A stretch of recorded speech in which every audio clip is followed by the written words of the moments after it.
A primeira coisa importante na sua vida espiritual é a questão da meditação. A Bíblia diz: nem só de pão viverá o homem, mas de toda a palavra que sai da boca de Deus. Mateus 4, versículo 4. A palavra de Deus surgiu da boca de Deus e foi escrita pela mão do homem. Deus não ficou parado e escreveu a Bíblia. Os homens escreveram. A Bíblia foi inspirada por Deus, mas escrita pela mão do homem. Portanto, a palavra de Deus precisa ser a base da nossa meditação. A palavra meditação significa ponderar, imaginar, girar em torno de sua mente, ruminar como uma ovelha. Na Nova Zelândia, sabemos como são as ovelhas. Quando você entende o que uma ovelha faz, então você pode entender como o processo de meditação funciona para você. Na manhã em que o sol aparece, a ovelha irá comer tanta grama quanto possível e encherá o seu intestino. Então, quando estiver cheio, ela irá encontrar um lugar adorável e ensolarado no meio do gramado ou irá se encostar perto de uma cerca, então ficará parada mastigando uma e outra vez e outra vez. Quando a Bíblia fala sobre a meditação, é isso que significa. Temos que parar, ruminar, mastigar. A ovelha quer tirar toda a energia da grama, então leva tempo com a grama. Assim devemos ser também. Lemos a palavra, paramos e depois continuamos. A vida de muitos cristãos é como um tubo de drenagem. A palavra entra e sai e não para no meio, dentro de nós, entre a alma e o espírito. Meditar na palavra de Deus é estar recebendo o intermediário quando ela para no nosso meio e então a absorvemos. Devemos gastar tempo meditando a palavra de Deus. Não posso simplesmente ler a Bíblia. É impossível para mim ler muito a Bíblia, porque eu sei que no momento em que eu começar a ler, eu vou ser pego por alguma escritura e isso vai levar um tempo até que eu possa prosseguir para outra passagem. A palavra entra no meu cérebro e eu fico cativado por ela, e dentro de 15 minutos eu já me vejo olhando para uma porta, porque a palavra desenha uma porta. Mas isso acontece com a prática e a razão pela qual isso acontece rápido comigo é porque eu pratico fazer isso. É de vital importância em nossas vidas praticar a meditação na palavra de Deus. Quando você medita, você deve procurar entender o que a palavra significa pelo Espírito Santo e entender como aplicá-la à sua vida, ou entender o que isso implica para você. Entender o que você precisa fazer e entender o seu papel na palavra. Se você estiver em Cristo Jesus, você tem um papel importante na palavra. Você tem um papel a desempenhar na Bíblia. Você sabia disso? Há coisas que só você pode fazer. A Bíblia diz que há coisas no céu, um registro. Deus diz que Ele escreveu coisas sobre as quais Ele sonhou. Salmos 40, versículo 7 e Hebreus 10, versículo 7. Elas já estão escritas e cada um de nós tem um rolo que é assim. No dia em que morremos e vamos estar com Deus e vê-lo cara a cara, face a face, Ele vai desenrolar seu pergaminho e você vai ver tudo o que poderia ter tido, tudo o que Ele sonhou para você. Ele sonhou sobre isso e era já antes que você existisse. Ele sonhou e veio a existir. A Bíblia diz que antes dos fundamentos da terra existir, Ele sonhou antes. Efésios 1, versículo 4 e também 1 Coríntios capítulo 2, versículo 9. Então significa que antes de tudo, antes do tempo existir, Deus já estava sonhando com você e Ele já tinha o seu rolo pronto. Quando uma pessoa permanece em pecado, esse rolo fica preso na sala de troféus do diabo. É por isso que o demônio está tentando conseguir tantas crianças abortadas e quanto ele puder, porque seus pergaminhos entram em sua sala de troféus e é então perdido da terra. Deus então restaura esses filhos no céu e os transforma em filhos, e seu rolo é consumido pelo fogo e é destruído da sala de troféus. Essas são apenas algumas coisas que acontecem. Não posso mostrar para você na Bíblia, mas é assim que funciona, é exatamente o que acontece. Construir seu espírito, o homem interior, é muito importante. Meditando na palavra, você precisa extrair isso como um pirulito. A segunda chave para construir um espírito forte é a adoração. Em João diz, Deus é um espírito e os que o adoram devem adorá-lo em espírito e em verdade. João 4, versículo 24. É de vital importância que você entre no tribunal de Deus. A Bíblia diz, entre em suas portas com ações de graças e em seus tribunos, nos seus átrios, com hinos de louvor. Salmos 100, verso 4. Então venha diante do Senhor com cântico, entre em suas portas com ações de graças e em seus tribunais com louvor. O canto e a ação de graças devem ser uma parte da adoração. Entrar em seus tribunais com intercessões é, na verdade, como entrar no tribunal de Deus e fazer negócios no tribunal de Deus. O que eu quero que você veja é que a adoração é de vital importância para você como cristão. Ela constrói a intimidade com a presença de Deus. Se você se contenta em ter apenas um momento feliz na igreja, então é tudo que você sempre terá. A intimidade não é construída apenas em momentos felizes. O desejo é construído nos tempos felizes, mas a intimidade é construída a partir da adoração, do desejo e do anseio profundo. Significa basicamente que na adoração eu me prostro e me curvo a alguém que é maior do que eu.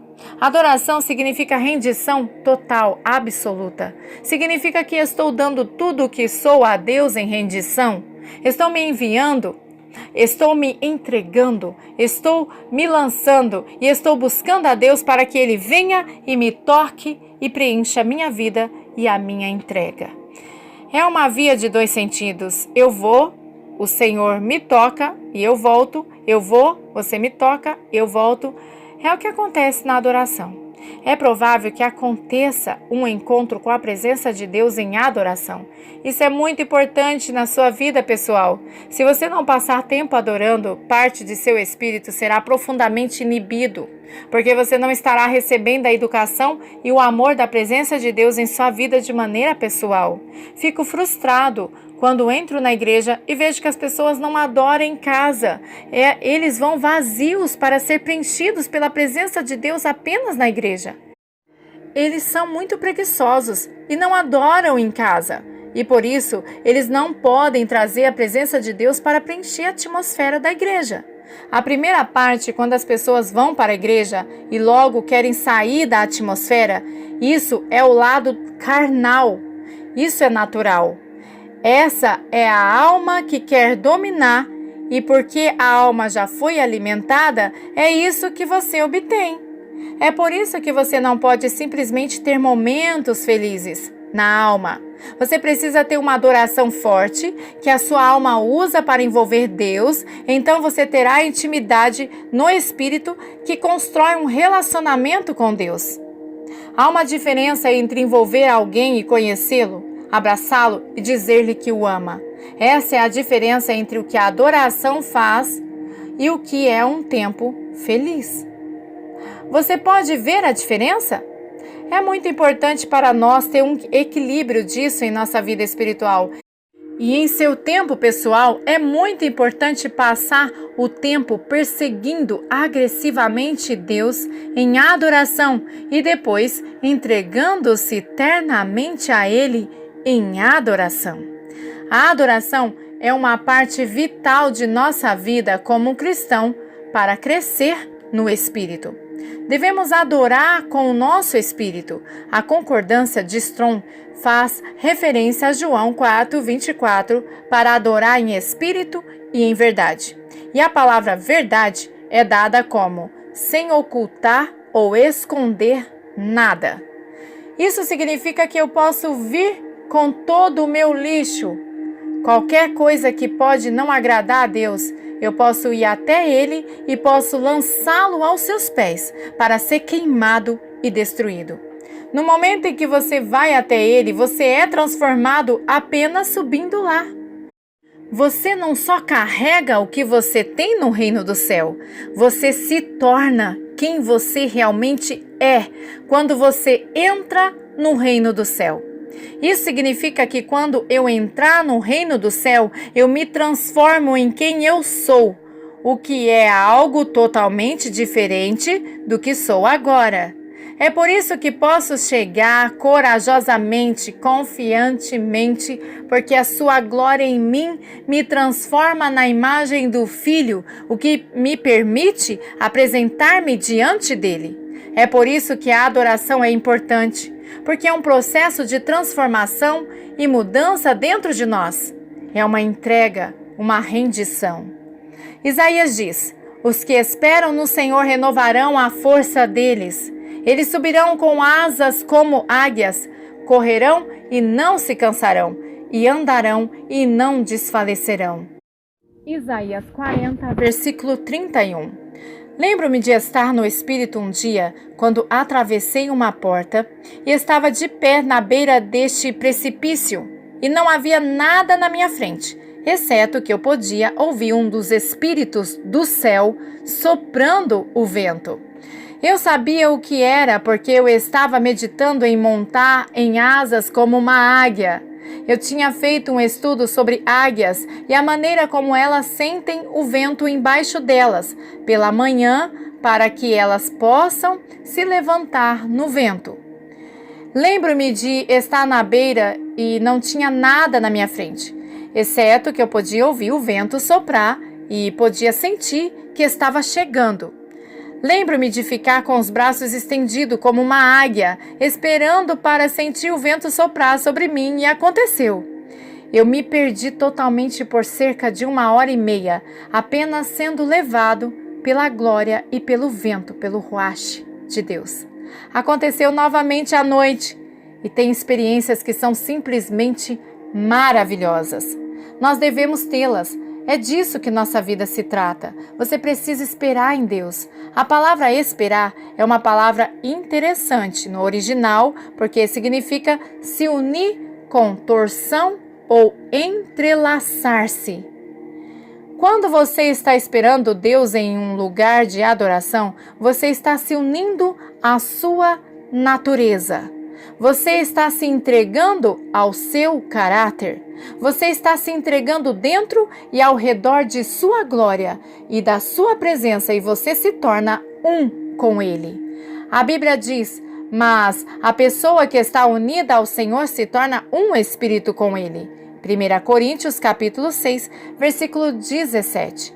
Muitos cristãos parecem ter tirado isso das Bíblias porque seus conceitos religiosos dizem: eu não posso ser como Deus. Me desculpe, mas você vai ser como Deus porque você é o filho dele, você carrega o mesmo DNA que o dele. Você vai ser como ele e não há nada que possa fazer para mudar isso. A melhor forma de desenvolver seu espírito é estar entrelaçado nele e se entregar à sua presença, a presença de Deus, até que você se torne um com Ele. Há um lugar de intimidade. É uma das 4 câmaras do coração, chamada pista de dança. Na pista de dança, você se entrelaça e se torna um com a presença de Deus e é conduzido por Ele em uma dança no reino do reino. A pista de dança é o lugar mais incrível para estar com Deus, girando nos braços de Deus como um pai, como amigo e como seu noivo. Muitas vezes, quando dizemos esse tipo de palavras, nosso cérebro tem um conceito carnal e pensa: não, isso não pode acontecer. Bem, sim, porque podemos nos tornar um com o Espírito de Deus e juntar nossa alma com o Espírito dele. É realmente importante para nós entendermos como construir nosso espírito. Outra forma é a irmandade. Em Provérbios diz: assim como o ferro afia o próprio ferro, as pessoas aprendem uma com as outras. Provérbios 27, verso 17. Você precisa ter comunhão um com os outros e não quero dizer apenas olá, como você está hoje? Prazer em vê-lo.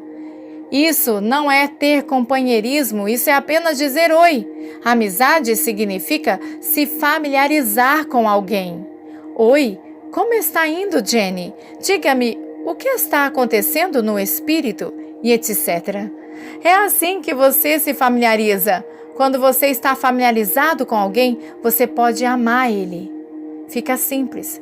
Este é o testemunho de Jesus Cristo na igreja, para que o mundo possa conhecê-lo por esse amor, um pelo outro. João 13, versículo 35. É a comunhão entre os irmãos que nos permite sairmos do nosso pecado, que nos expõe e nos mostra que somos vulneráveis. O que Deus está procurando é comunhão no corpo, uma boa irmandade. A união produz unidade. Onde há unidade, Deus ordena uma bênção. Onde há unidade, onde todos se unem em uma união, então o poder de Deus é revelado. Se você deseja que o poder de Deus seja revelado em sua igreja, você precisa encontrar essa unidade em comunhão com os irmãos. E não significa apenas dizer olá a todos no domingo. Isso significa ficar e fortalecer uns aos outros no corpo, porque cada grupo deve se fortalecer um com o outro grupo. Cada um deve ter conexões dentro da casa do Senhor para que você tenha unidade na casa de Deus.